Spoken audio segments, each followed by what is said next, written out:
Holodomor is a word that comes from two Ukrainian words. One is holod means starvation or famine, and the second one, morete, means to torturously put to death. The definition is death inflicted by starvation, and it's a man-made famine. Created by the Soviet Union, the Ukrainian genocide, known as the Holodomor, it started in 1928, and it came to a crisis in 1932-33. It was about 4 million men, women, and children died because of starvation, because of man-made famine, the Holodomor. Stalin, he was a dictator who came to power, and he decided that he was going to make the Soviet Union into a very important state. And he wanted to build a very strong army because he was interested in spreading communism around the world. The Ukraine was conquered by the Soviet-led army, and the Ukrainians who had tried to set up their own country for a while were now under what we call the Soviet Empire. The Soviet Union tried to control the Ukrainian population, which was not keen on communism. They also felt that they had to take over this land and the property of all these farmers.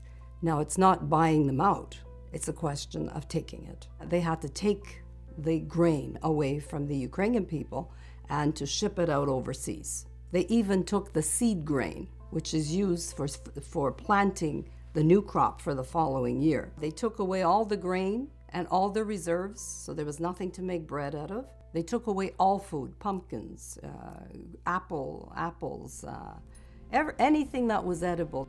The family lived just on the outskirts of the city of Kyiv, which is the capital city of Ukraine. They were prominent farmers. My grandfather was arrested in 1929, at the beginning of 1929, as a kulak. A kulak is a rich peasant, as they called him. Stalin's policy at the very beginning was to arrest these farmers. They sent in a group of people from the secret police, which was called the GPU.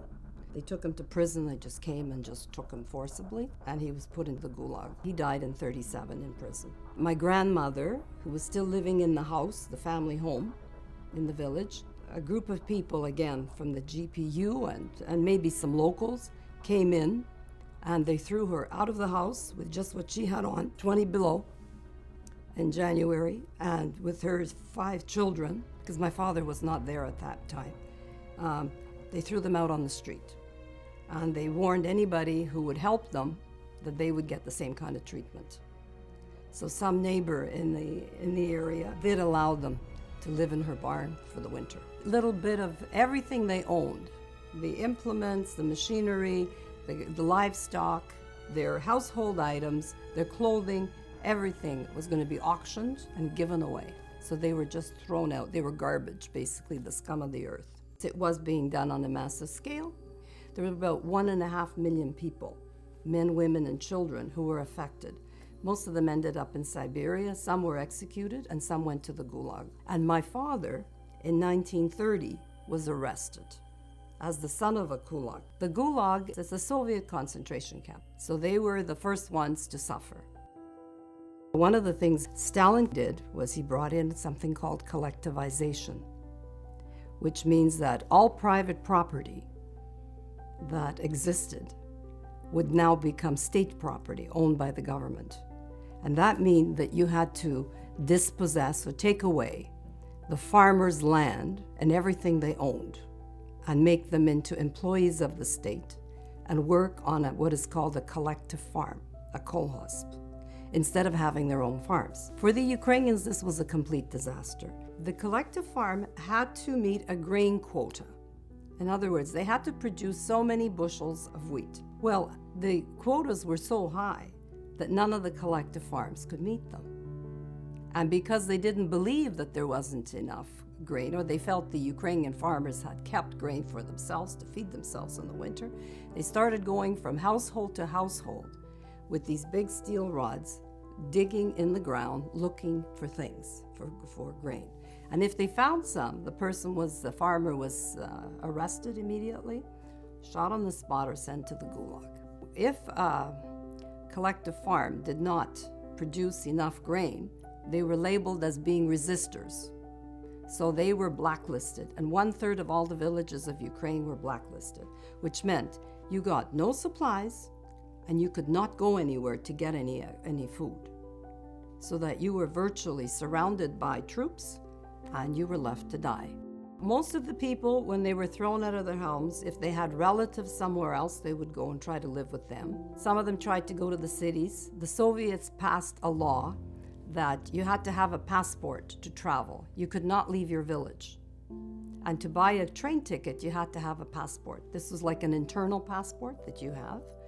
And so you couldn't get onto a train. So what happened is sometimes families who knew that they couldn't fend for their children, where the children are thrown onto a railway cart, where kids are thrown hoping that somebody will find these kids and feed them.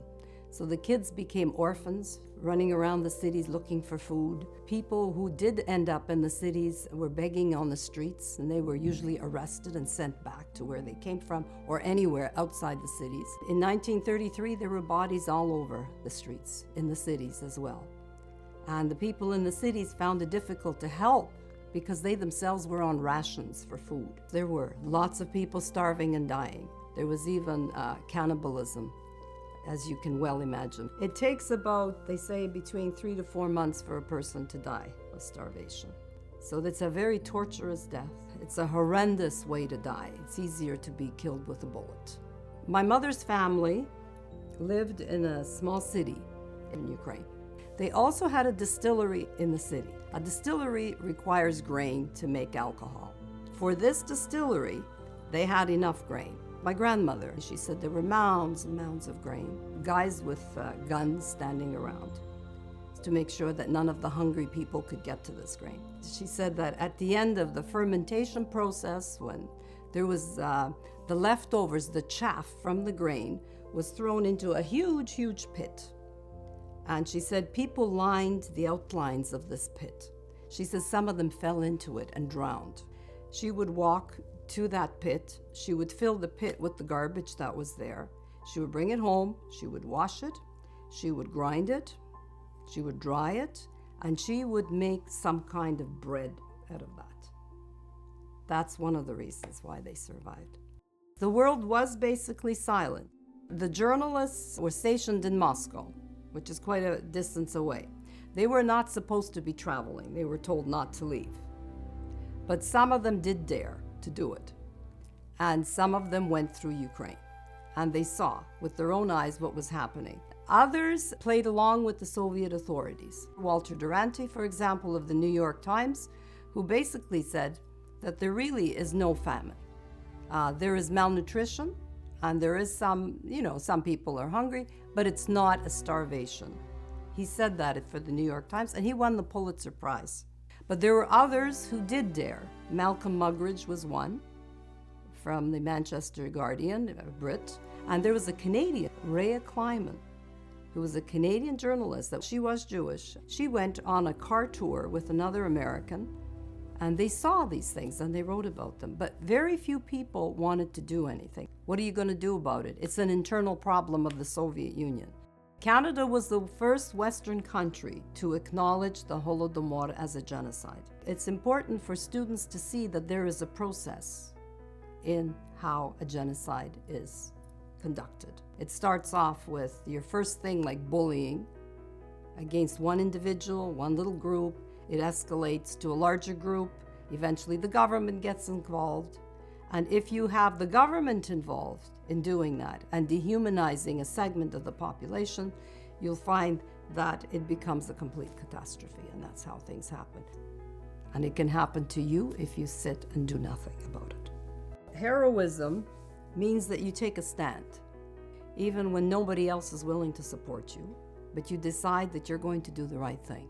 And so someone like Rhea Kleiman, who had views at one point that were quite different, saw the reality of what was happening in Soviet Ukraine and decided to write about it and to tell the world that this is not what they believed it was. That was all propaganda.